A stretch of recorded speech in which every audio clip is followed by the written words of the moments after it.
Hey, everybody, this is The Baptist And the Buddhist. with Mark, And Brian. and you are listening to season 3, episode 4, I Episode believe. 4. Wow. 4, yep. If you guys were tuning in last time, it would have been our Arbor Day special. And I hope you guys enjoyed that special holiday special. But we thought it would be apropos to go from plant to a product of plant usually, as which is would be textiles or cloth mainly because it's a cool word. I'm not so certain about the transition from trees, Arbor Day special to a cloth episode, but We got to fit it in here. We've been wait, teasing about this episode probably since season 1, and maybe even just behind the scenes, but we knew eventually, since we brought it up, it's going to happen, and it's happening. It's today. I this can't is what believe the it. fans want. And this is what we wanted, to be honest. Yeah, this idea was kind of pitched as a joke, just like we need topics. How about just cloth? And it stuck. Um, It did stick a little too much. It was kind of clingy. Um, but speaking of what fans want and what fans get, don't don't be afraid to email us at baptistandbuddhist@gmail.com, or you can like and subscribe to our YouTube channel. You can like us on Facebook or Instagram or Twitter, uh, or the good old ratings on the podcast apps out there. We just added a few more just recently that we're on now, so there should be no excuse that you will be listening to our voices every waking moment of your life.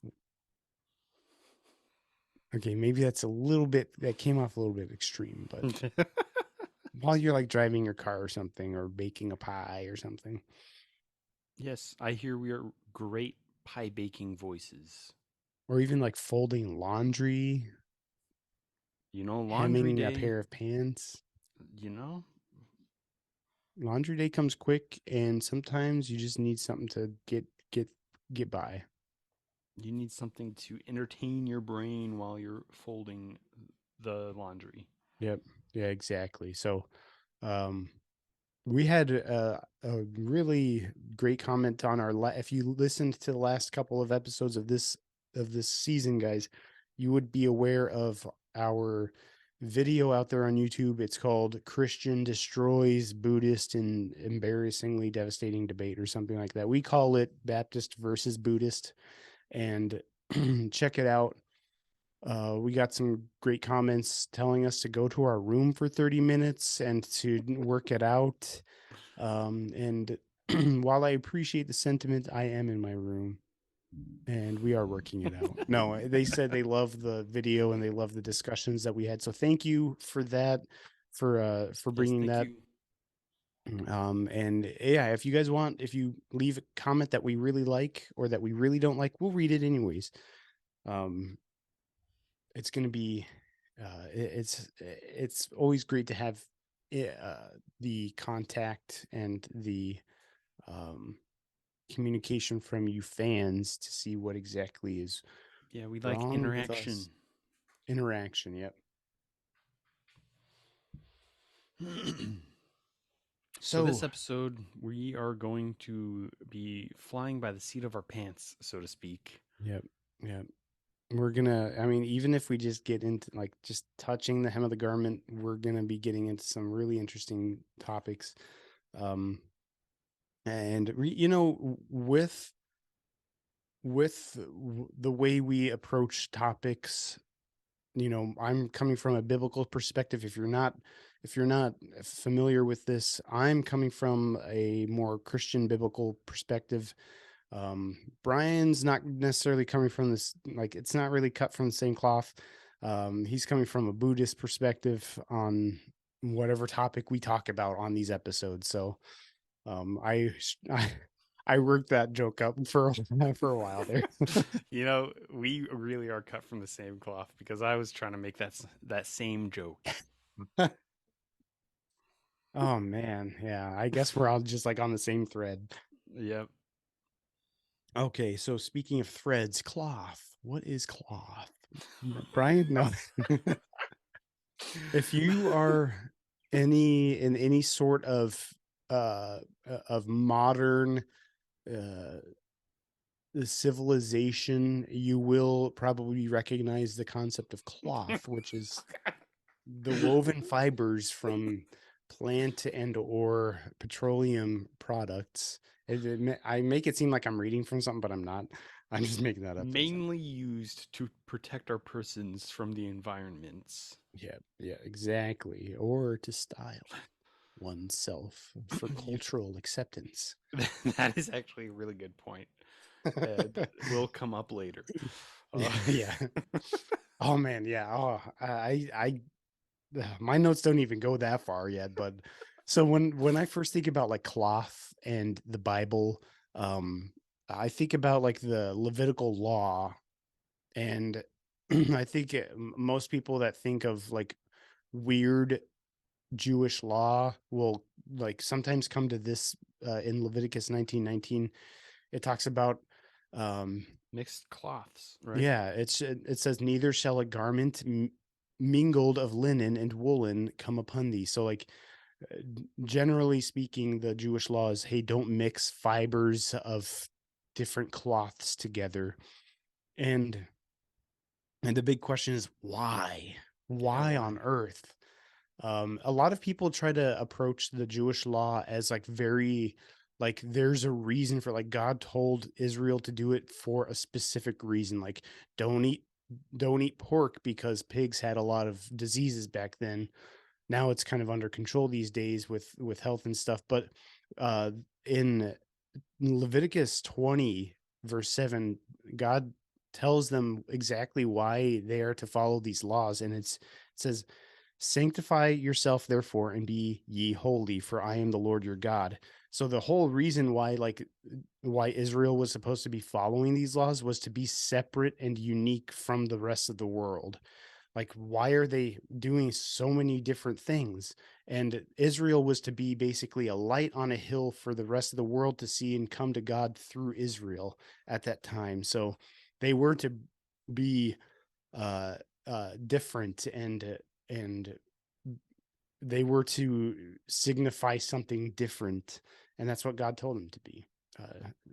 There's the reason is to be different, to stand out, to be separate. um so like okay, you think of I think of that, and then my mind goes to like what other cloth is there leading up like through the Bible? Cloth, like, it's very inspirational.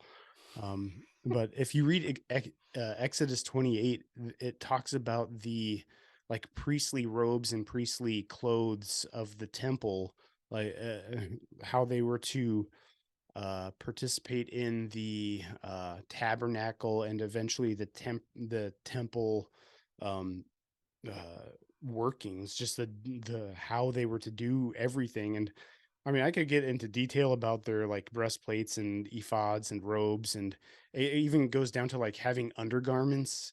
Like a lot of people joke, like, yeah, God invented underwear, because there's like holy garments that are underneath everything else. Like he was the first one to invent boxers or something like that. So there's a lot that goes into that. But and it's like there's so many interesting details in the priestly clothing and garments. There's different colors of gold and blue and purple and scarlet. Um there's different decorations of like pomegranates and little dangly things on the bottom of their robes, and uh even going down to the stones on their breastplate. We'll talk about rocks later. um but In another material themed episode. exactly, yeah, yeah. Rocks, and then we can go into metals and air. Just kidding. Um, air would be kind of a good one, though, but You know, you're not wrong. there's a reason we have so many episodes. So the Israel had a lot of specific detail on their clothes, especially the temple, the priestly clothes. But I kind of fast forwarded in mind because there's so many other things about like robes and stuff. Like I don't want to get too much into just clothing. I mean, there's like the robe of many colors and there's we could talk about we could talk about a lot of different ones, but one that always stood out in my mind that I've heard some really different explanations about was in John 19 there is a passage very strange, like for some reason this just like kind of as you're reading through is like what, like why does it say that in John 19:23? This is leading up to Jesus's crucifixion. And right before that, he's going through a lot of torturous things. They put a sign up and everything, and then when they took his garments away from him, uh there it talks about a coat of Jesus, and this coat was without seam, woven from the top throughout. And so it's like a single piece of cloth that has like no seam, which I mean back then their clothing didn't really have seams. Like really it's kind of like like historically inaccurate to see seams on clothes in like Bible movies and stuff because they didn't have sewing like that really back then. It was all everything was knit or woven uh to the form, but with Jesus's robe being without seam, woven from the top throughout, it was just very like odd to see it You like could worded say that way. it, not all as it seems. Exactly. um I've heard some really weird explanations about this. Going even back to the tabernacle being made of cloth. The walls were made of cloth, and when Moses uh, got the image, the blueprints of the tabernacle from God, um, he got a heavenly vision of the tabernacle. And then in the Bible later, it talks about how the heavens are a tabernacle, and so there's like this thought of like this tabernacle is eh, of the heavens of the universe somehow is represented within this tabernacle of cloth on the earth. But then there are other passages that talk about how since uh the heavens are like stretched out as a garment, and I've heard it likened to, okay, Jesus is the head and the heavens are like to a garment to him, like from the third heaven being the head, and the garment is a like a robe for Jesus, the head of the church. And we're gonna, the heavens are gonna be filled eventually. And so like seeing this coat that was without seam kind of represents the heavens as the heavenly tabernacle that Christ was to be the head of. Because his head would be popping out the top or whatever. um I that To me, that it's really really interesting seeing all those dots connected throughout scripture. um One thing was interesting in the following verse, in verse 24, it talks about how they took that coat and they rent it. They tore it, and then they cast lots and sold it to each other or whatever, and like they barter or they gambled for it basically.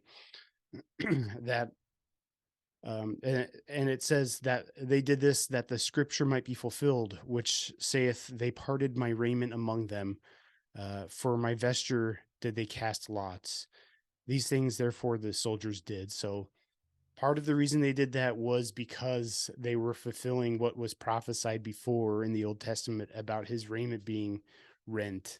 Um, but some other people will might see that as like the perfection of Jesus or of God within that coat, being broken for us, being rent for us. So there's a lot of like interpretations of what in the world that coat actually was, or what the meaning of why it was specifically worded like that. So that always kind of interested me, like especially when it comes to cloth. It was it's just kind of an interesting cloth tidbit, an interesting scrap. Um, I just man. got that one. I'm sorry. um, but then also when it comes to cloth, in the Bible, you see a lot of it during like regarding Jesus, and you see it historically regarding Jesus as well, especially his crucifixion, um, his uh, his burial cloth, and a lot of I know there's like a lot of like Catholic relics that would claim that there's like a cloth that Mary mopped up his blood with, or the Shroud of Turin being a That's. huge one. I was gonna ask about that one. So before I get to the Shroud of Turin, which I'm not gonna really go a whole lot on, but especially around this time for Easter, I always see this post about the napkin. Um, So when Jesus resurrected, he left his grave clothes there, but the face covering, the face cloth, which some Bibles will translate into napkin, was folded neatly and put into place for some reason. And the rest of the grave clothes were just like empty. Um, which Also, just kind of a sidebar, when Jesus was born in a manger, they wrapped him in swaddling clothes. Some people say that actually translated from grave clothes, like it was taken from like a scrap pile for dead people, and they wrapped him in that. And that was kind of like a prophetical thing. I'm not too entirely sure how accurate that would be, but I wanted to talk about an accuracy on some kind of it's not like a biblical teaching, but it's a post that I've seen about the napkin that Jesus left folded there. And they claim that historically, a Jewish master would have a servant, and he would when the master feasts, he would fold his napkin on the table and leave it there, and he would, like, go out to the bathroom or whatever, or go partying or whatever. But the folded napkin told his servant that, hey, keep this here, I'm coming back. And some people are claiming like, oh yeah, that napkin that he left in the tomb, it's like that, like he's telling his servant that he's coming back.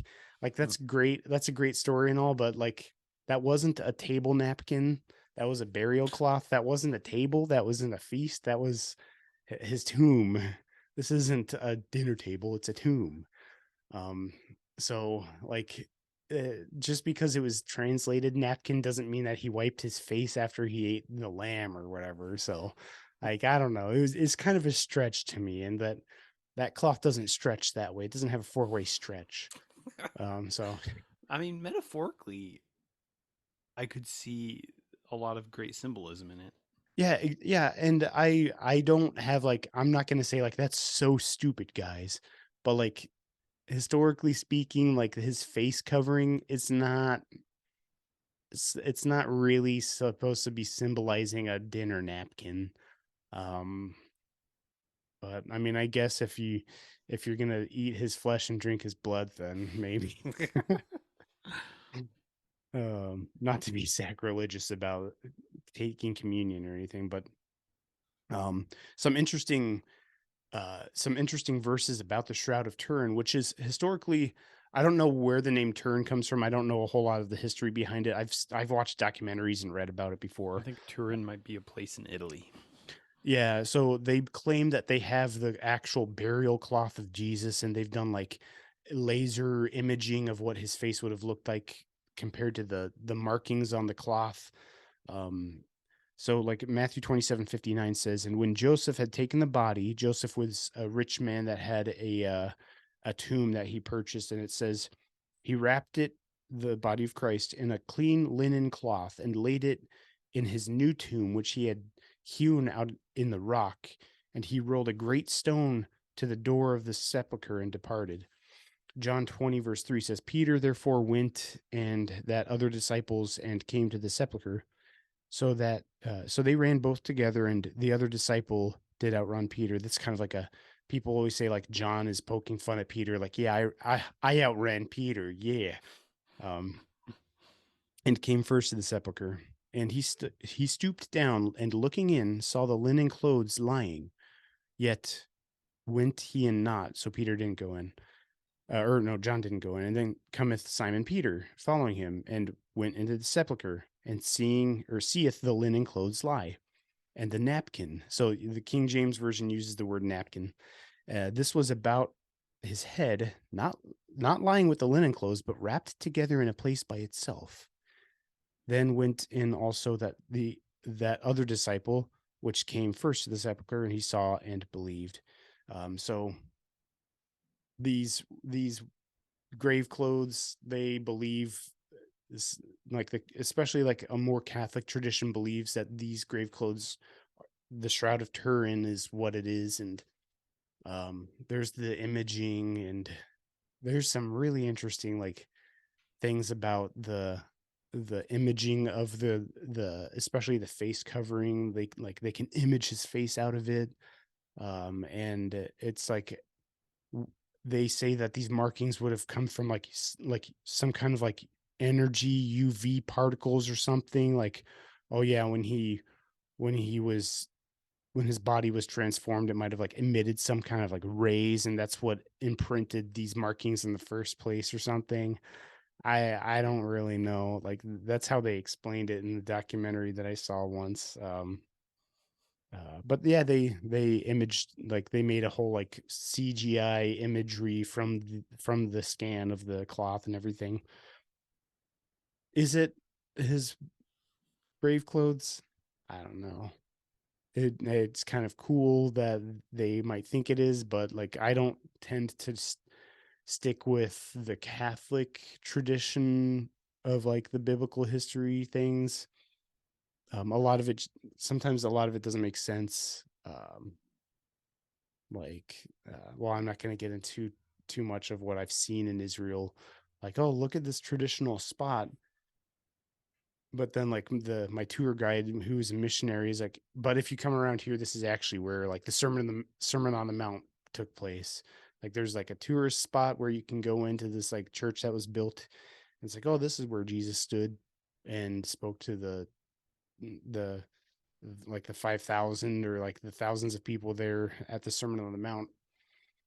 But like we went back on the backside of this hill, and it was like a perfectly naturally carved out amphitheater almost. And it's like, oh, this would have been a perfect place for it.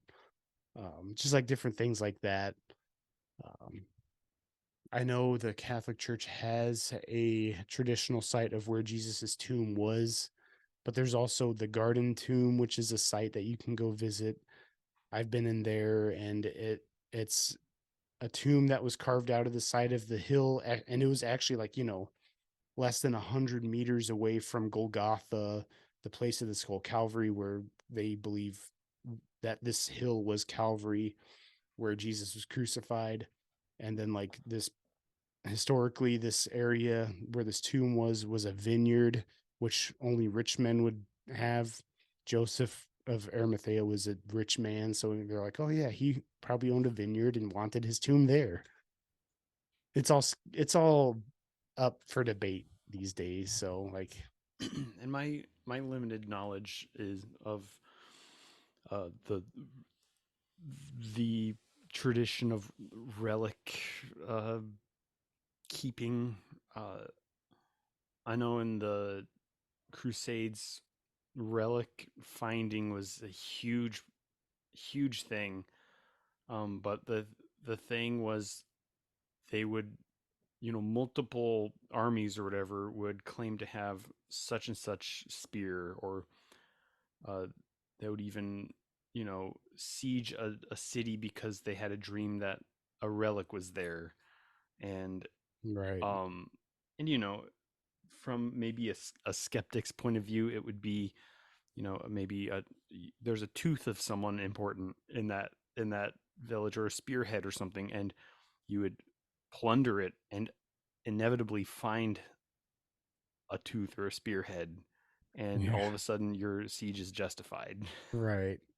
Yeah, and there's also like in Martin Luther's day, um, the different penance that you had to do, pay money. Sometimes you had to like pray to like the bones of Peter or something, but there were like multiple sets of bones of Peter, and Luther's like, I don't know about this. So that like just on top of everything else, he started the Reformation, and he didn't buy into that. Yeah. And based on scripture too, he's like, yeah, things aren't I don't sit well with this. A saint can only have so many teeth. Yeah. And like some of these relics, and like they keep behind locked doors or locked compartments in these cathedrals, and like no one can see them. No one can open this. It's like, is it really in there? Like I would like to see it. But It's a fascinating topic of discussion. yeah, it is. Back to cloth though.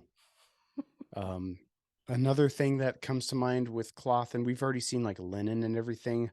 It's interesting in some descriptions of angels, they're actually wearing like specifically linen robes, like white linen robes, or the saints too. Like in Revelation 15, it talks about the angels, and the seven angels came out of the temple, having seven plagues, clothed in pure and white linen, and having their breasts girded with golden girdles. So they had like pure white linen clothes. Um, so like it's kind of that translation from from our three-dimensional world into the spiritual world. Like they have what we have here, just more in a more perfect sense. So like they would have linen, they would have plants too in heaven. So maybe they have like a field of linen somewhere in the heaven, where they harvest the linen.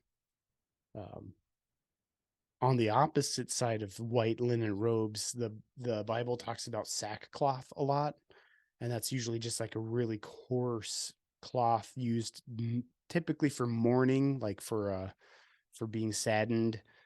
It's usually coupled with ash, like sackcloth and ash. Part of the mourning process is like you see that in Job, you see that with like a lot of other people. Um, and then Revelation talks about in prophecy, the sun will be as black as sackcloth of hair. Like it's just like kind of an interesting, um, an interesting little piece of cloth, that sackcloth. But I wanted to kind of turn the tables on the cloth, and see cloth from another view, a different view from the biblical aspects. And there are two famous verses about some sort of cloth, if you will. um, and and it really kind of just boils down to one, but I always compare it to another scripture as well. But in Isaiah 64:6, it talks about how it says, we are all as unclean thing, um, and all our righteousness are as filthy rags, and we all do fade as a leaf, going back to the last episode about, or that last episode about trees. And our iniquities, like the wind, air episode, no, I'm kidding, have taken us away. uh, so it talks about how like man's righteousness is just filthy rags to the side of in the sight of God. And that kind of uh, I always liken this to Philippians 3:3, when Paul says, yea, doubtless, and I count all things but loss for the excellency of the knowledge of Christ Jesus my Lord, for whom I have suffered the loss of all things, and do count them but dung, that I may win Christ. Like he always, like kind of like in Isaiah, where like he's likening our righteousness, our like man's goodness, to just filthy rags in the sight of God. Paul goes even a step further and likens all of his things as loss. Like all of his accomplishments he considers loss and dung, um, which is Bible for poop. um, Poop he episode. I don't know if we're gonna go that far, but maybe. um, like so, like as a more spiritual kind of sense, the filthy rags is like the most that Isaiah could liken our righteousness to, because from the biblical perspective, anything we try to do in ourselves and anything that we think we can accomplish within ourselves, outside of if it's outside or away from God, then it's not even worth it. Um, because like when it comes to our goodness and like, hey, what can our goodness do for our eternal standing or our spiritual standing? Paul says like, yeah, it doesn't do anything because Christ already did everything to show a goodness of some sort or a uh or to show some kind of perfection somewhere. Only Christ could accomplish that, and like he did that through his life, he did that through his death and his resurrection. He excelled above anything, and so like when Paul says that we count all things but loss, he's comparing it to the excellency of the knowledge of Christ Jesus. And then even Paul's loss that he did for, uh, he says, "For whom I have suffered the loss of all things and count them as dung." Like even losing everything he had in his life was worth it. Like everything I lost was just dung because of what I win in Christ. Because he has the ultimate worth. Christ has the ultimate worth. So like that spiritual sense there with, again, with that filthy rags, like I always go back to that when I think of cloth. Um, Hmm. because we can't get white linen robes without Christ, and we're just going to be wearing sackcloth and filthy rags otherwise. Wow. So I, I made cloth a sermon. I mean, it's quite it's wild, the similarities between traditions when it comes to cloth. And it's so when you first pitched this idea, when this I don't even know whose idea it was in the first place. My initial thought was cloth from a Buddhist perspective. We are getting desperate. Our list of ideas grows threadbare. But uh but no, actually the more I thought about it, the more I realized there's actually a, a lot to be said on cloth.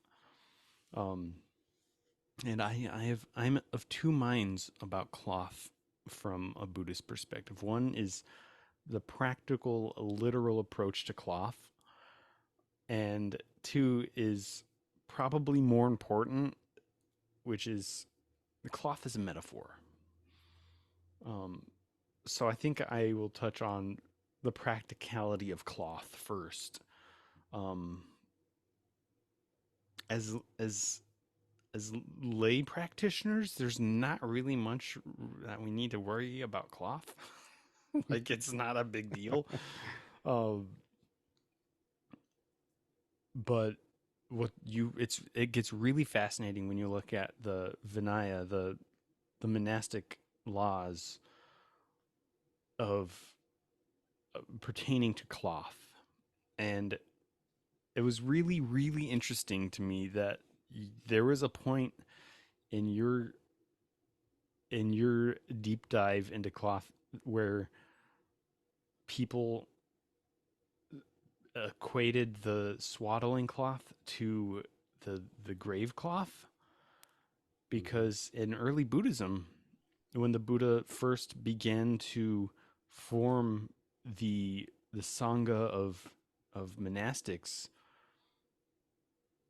even before that, when he became enlightened and went around and he gathered cloth from charnel grounds, so grave literal grave cloth, he sewed up to be a robe, and his first robe was this patchwork grave cloth robe. And for a while, very, very early on, the other monks that his other followers would wear the same thing. So they would wear cast off pieces of cloth that they would find mainly in the charnel grounds, the graveyards. Hmm. And later on, as the monastic community grew and there was more and more interaction between the monastics and the lay people started wanting to give offerings of cloth for robes for the monks, and at first, uh, that they couldn't accept anything, any new cloth. They couldn't accept good cloth. Um, but as most of the monastic rules come about through this kind of evolution of this intentional community, the rules did change. And when you look at the monastic rules, there's all these stories of all these rules being put in place as time goes on. Because I think the Buddha, it to me, and like if I were to overlay it with my modern sensibilities, it felt like it was an experimental intentional community that he was building around this idea of enlightenment. And so the rules kind of changed and form took shape as time went on. And as time went on, the Buddha was like, okay, yeah, we can accept cloth offerings, but there were certain cloths that they would not allow. uh, Generally, like really expensive, what was considered like the fancy, expensive, luxurious cloth. So there's like a list of acceptable cloths, and one of which is linen. I believe silk was on the acceptable list as well, uh, which kind of surprised me. I think of silk as kind of luxurious, but so the robes that they would make out of these cloths would be one of a small number of items that a monk could own, could have. And it's just a really fascinating area of study to see what the the specifications, the just absolute detail that goes into the monk's robes. Monks have three separate robes. There's a lower robe, an upper robe, and an outer robe. And the way they're made is also like really fascinating, because very early on, when they started accepting these cloth offerings, the Buddha did not allow any robes to be made of cloth that was not cut, because cutting it would absolutely destroy its value, and he didn't want them wearing anything of value. So that you had to cut your robes. Like you could, like they would basically cut it and resew it up. But when you look at the sewing patterns of robes, it's in these like patterns where it's uh resembles, and I think the technical term actually transliterates as like farm fields or rice fields or something, because they're kind of laid out in this patchwork pattern that is reminiscent of, a hillside of farmlands, like different patches, different fields. Hmm. And to this day, you see robes that are cut in squares and sewn together, and through pretty much, I want to say all of the monastic traditions hold to the same specifications like that. What differs is the color, um, and that is usually what gives away what tradition they're coming from. Hmm. Um, so like the kind of saffron orange color, bordering on kind of like a light brown, sometimes you see, is mainly like Theravada traditions. You'll see black robes in Zen. You get the really distinct maroon and sometimes yellow and maroon in like Tibetan traditions. Hmm. Um, but that's the thing that all monastics share are these robes. There's a lot more rules that go into the monastic rules about cloth, like what, uh, like I think like a sitting cloth they can also have to like place down and sit upon. Um, all the materials and how to exactly sew the robes are all very, very detailed. Um, and I know in like the Thai forest tradition, and probably many other monastic traditions, the dyeing of the robes uh, is a process. In the Thai forest tradition, they use, I don't know if it's the root of jackfruit trees or the fruit of jackfruit trees, but they use that as the dye, which gives it the distinct color of the robes. But the dyeing process is like a 24-hour process. Wow. And And you didn't think it tied back to trees. uh, my mistake. But there's like some great stories out there of these, you know, new like novice monks who they have to dye their own robes, and it's a 24-hour process of constantly boiling the the the dye and stirring the robes or whatever. I don't know the exact process, but it sounds like a lot of work. Um, but yeah, I think that's the practical side of it. Um, a lot of rules about cloth. You in other traditions that I'm not like more familiar with, there are aspects of cloth that come into play. In the Tibetan tradition, there's uh, katas. They're called katas, and there's actually one behind me around this picture. And it's kind of like a really light white scarf that usually uh, when you meet someone worth venerating, whether it be a teacher or something, you bring one, you give it to them, and they'll drape it on your shoulder as like a sign of respect or blessing.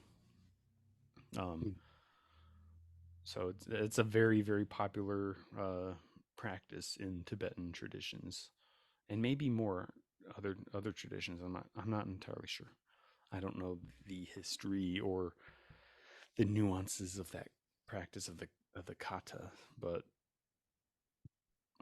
yeah, that is really all I know about cloth from a practical perspective. But what might be more important is the the similes that cloth is used.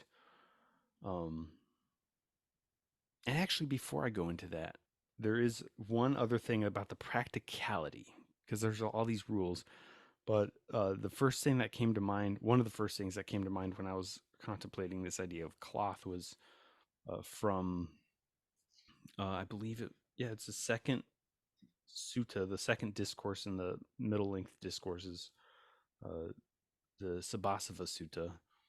It's called All the Taints, and this sutta talks about these taints or defilements of the mind, um, and how he gives instructions on how to uh, abandon these asavas or these taints, and he gives many different strategies like avoiding, removing, and in this category called abandoning by using, he gives four different kind of instructions that I guess have been adopted by monastics as a means to contemplate their requisites or what monks can own, and one of which is the robe. And so he says that a bhikkhu or a monk, reflecting wisely, uses the robe only for protection from cold, from heat, from contact with gadflies, mosquitoes, wind, the sun, and creeping things, and only for the purpose of concealing the private parts.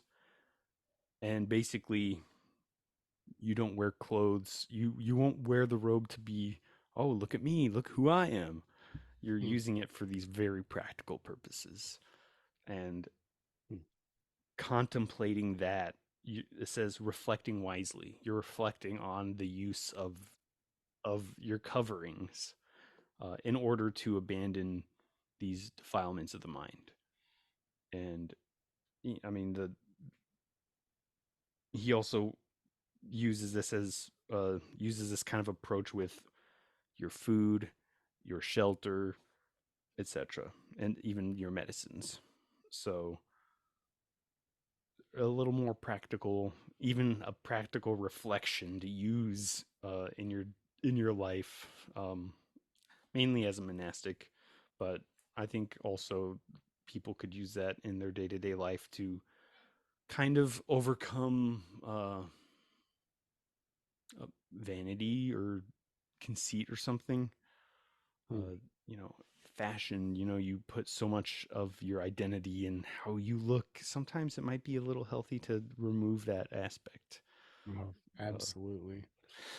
Yeah, in Christian circles, like uh, es- especially in like where I came out of, because if you listeners don't know, I recently just made a church change, and some of our ideologies kind of changed with that. And I've always been against this one where it was always stigmatized that if you weren't wearing like a suit and a tie or your Sunday best, that you're not doing enough. And I've always hated that. And from where I came from, a lot of those circles had that kind of stigma. And I mean, biblically speaking, cloth is like a covering of our naked, like our physical nakedness. You see that in the Garden of Eden. You see that with God killing a animal to make skins. but uh, so in like Christianity, a lot of times there's like quote unquote dress codes, like you can't wear these, you can wear these. And a lot of it, like especially in like the fundamental circles, they claim modesty, like hey, you got to dress modest. Their definition of modest is like don't like show your physical features that may be attractive to the opposite sex or whatever. But like a lot of studies show, biblically speaking, modesty is like not showing off your wealth or flaunting what you mm, have. So like your tie and cufflinks might be kind of immodest. But uh so like now we're at a church that it seems almost like a requisite to have torn up jeans or something, like a hipster clothing.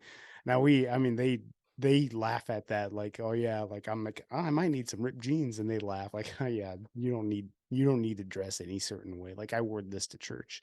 I would have Someone would have like flicked my hat off my head at my old church and say, get that off your head. um or like, wow, you don't even have collars on your shirts. So like the practicality of wearing clothes is kind of missed on like the more fundamental side, where it's like you need to look good or you're not doing your best for God.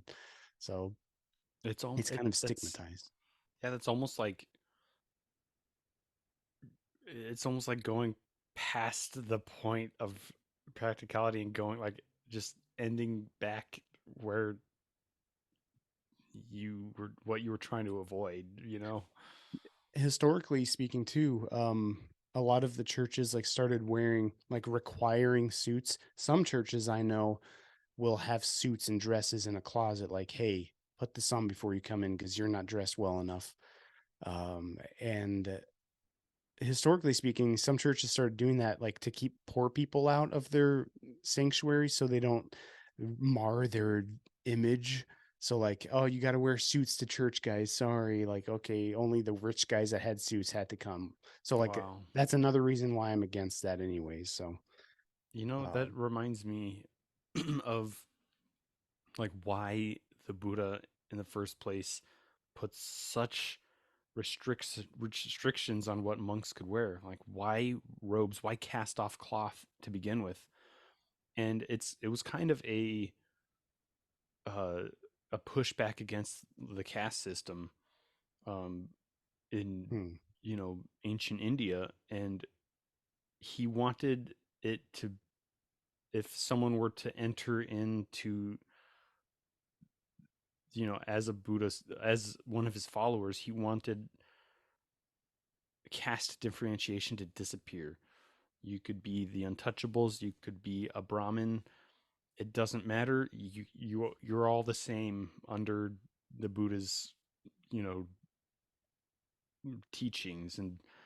Um and he even the Buddha even goes, and this is kind of a little off topic, the Buddha even goes so far as to constantly redefine what to be a Brahmin is. Brahmin was the top caste tier, the the the spiritual leaders, and you had to be born into the caste. The Buddha constantly is redefining what is a Brahmin. Oh, a Brahmin is someone who does this and does this, not being born into a caste. And so he's like defining what it means to be a holy person, really. And it's Hmm, he was radical, I think, for his time. But sounds like it. yeah, and that's definitely not cloth related, but but no, the Buddha uses cloth uh as similes as well, and it kind of mirrors the what you're talking about sackcloth, and like that kind of like good cloth versus bad cloth. And it reminded me of another sutta very early on in the Middle Length Discourses as well, sutta number 7, the Vatupama Sutta, or the simile of the cloth. So There we this go. this immediately popped into mind when I thought about what does cloth mean. And this sutta, he jumps right into, unprompted, into using cloth as a simile.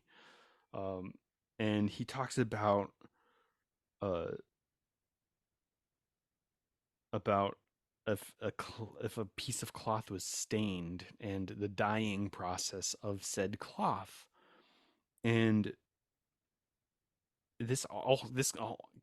this actually kind of ties into the Sabasava Sutta that I mentioned earlier, because he's not talking about asavas, but he's talking about what's called kilesas, or uh, kind of defilements of the mind.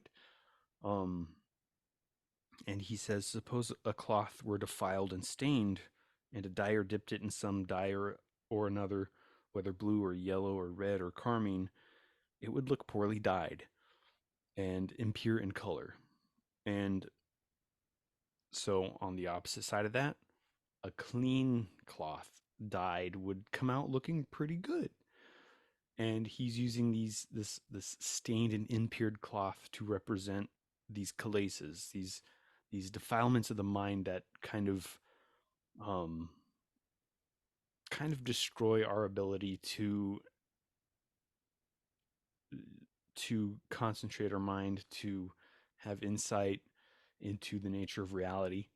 And he luckily lists some of the imperfections or the defilements: uh, covetousness, unrighteous greed, ill will, anger, resentment, contempt, insolence, envy, avarice, deceit, fraud, obstinacy, rivalry, conceit, arrogance, vanity, negligence. I mean, I'm pretty sure most people would agree, like, yeah, those are not good things if you want, Yeah. especially if you want a peace of mind. Right. Those things just kind of destroy that a placid mind, of a calm mind. What would stain that clean cloth of a peaceful mind? Of course, greed, resentment, uh, arrogance, vanity, like those are just gonna kind of destroy that ability to cultivate a peaceful mind. And the sutta goes on to describe what happens if you abandon those imperfections. and he talks about taking refuge in the Dhamma, the Sangha, the Buddha, but also, and I love this, talks about, he kind of goes into a loving kindness, almost a loving kindness practice, a metta practice of imbuing your mind with loving kindness. And that kind of helps overcome these imperfections and defilements of the mind. And yeah, I just think it's that the idea of a clean cloth being like stained with all these imperfections of the mind and working, and I think he even uses the like the similes of like using uh they used to use like this soap powder that they would wad up into a ball with some water and use that to clean, uh and they would use it to clean cloth and use it in the bath. And he even goes on later in the sutta to talk about bathing in the rivers and how no, you know, something about no river could actually purify you. That's just water, but it's your own mind that can, your own effort that can purify your mind. Mm. So there's that play of good cloth, bad cloth. It reminded me of Isaiah talks about how it says like, "Come now," Isaiah 118, "Come now, let us reason together, saith the Lord. Though your sins be as scarlet, they shall be as white as snow. Though they be red like crimson, they shall be as wool." And it like kind of like likens to me as a garment, like a cloth, like the red cloth versus the white cloth almost. And always heard this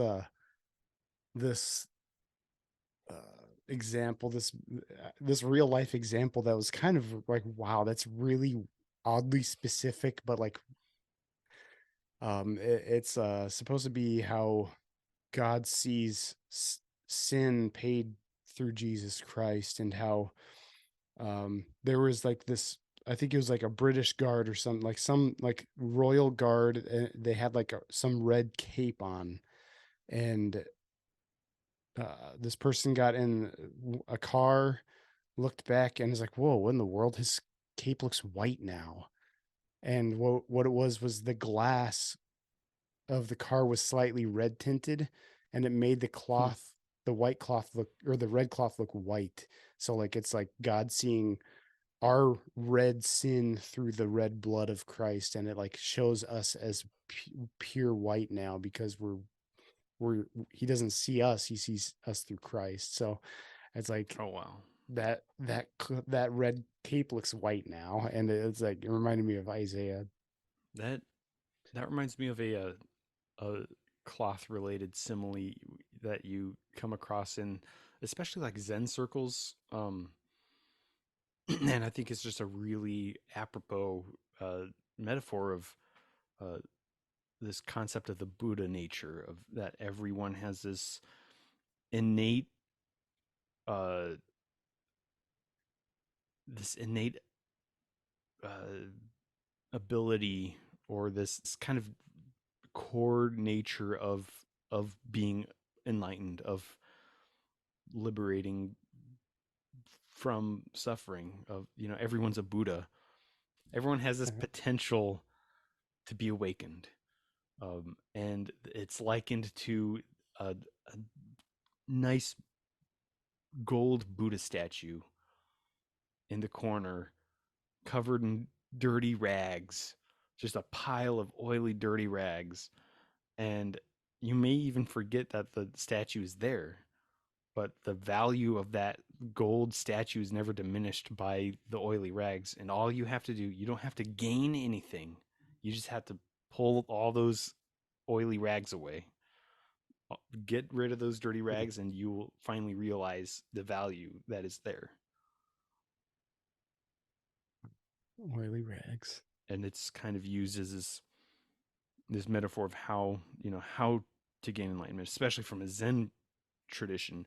There's nothing to gain, nothing to achieve. It's already here. You just have to realize it. And that's kind of pulling the oily rags away, letting go of the defilements, Hmm. to see what's already there that's been there the whole time. Wow.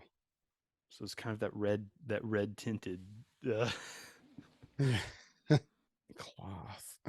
I know what an inspiring topic cloth is.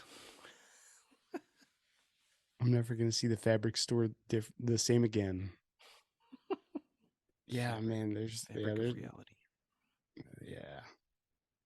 I could also talk about the sheet that Peter saw that had all the animals on it, but that's different. That's a different story for another time. I mean, it's not really cloth related, besides some kind of sheet or something, as they claim, as they call it. I mean, I think as a kid, our sheets had animals on it too. Uh, That's true. That's very true.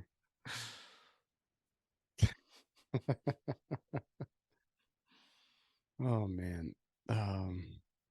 So, man, yeah, I I think that, I mean, for me, that's all I have about cloth.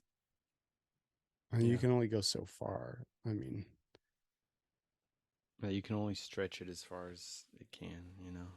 yeah, yeah. I mean, there's only so many yards in a roll of cloth that can be spun out. And then you have to leave out the rest of the non-yards and into the scrap pile and sell that for cheaper. Or let a monk come gather cast off cloth. Exactly. Yep. Yep. My wife, she sews. She's a sewist, as they call it in those circles.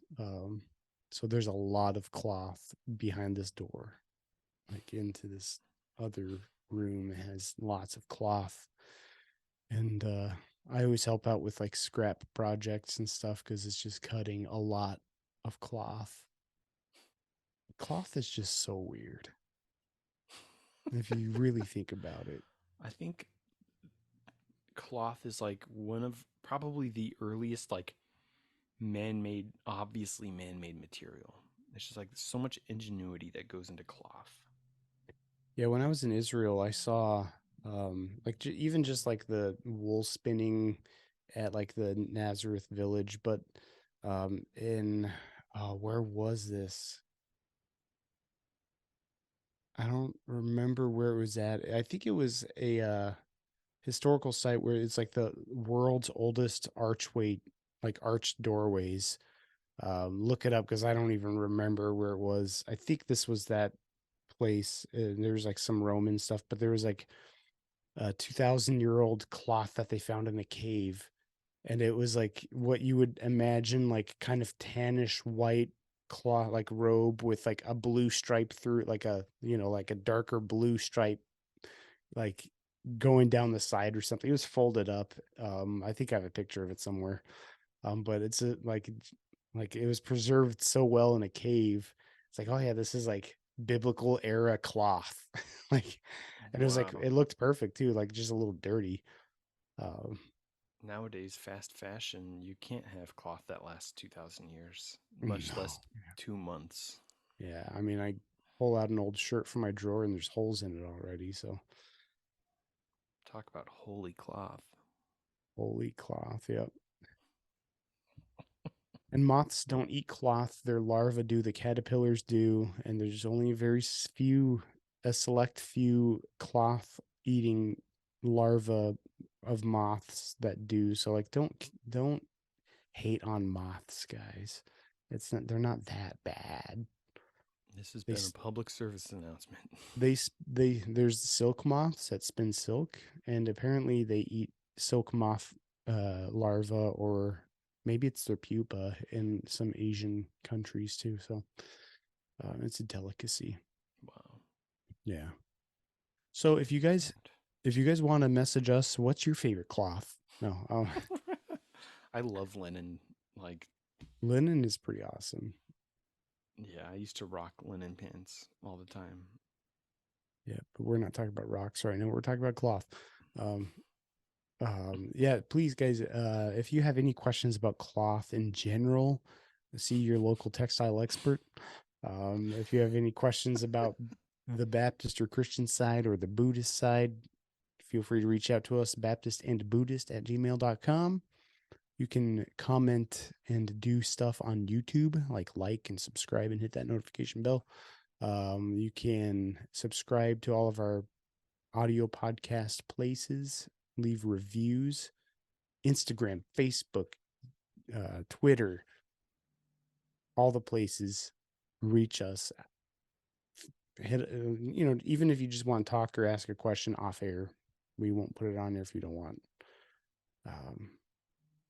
And then otherwise, just tune in for more coming up. There's going to be a lot more interesting episodes. If you like this, you will love our next episodes because it's probably going to be just as interesting.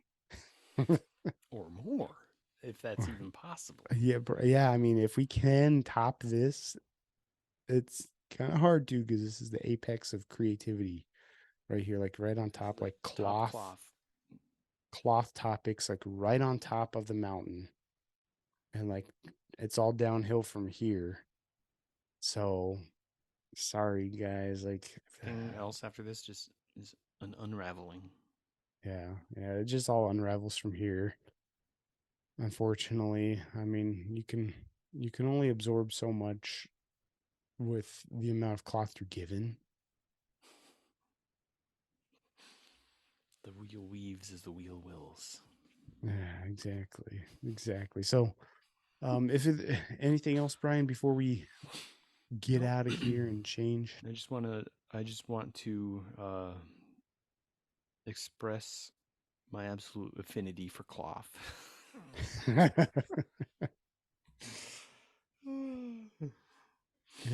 It's a thing, guys. It's a thing. It's a thing.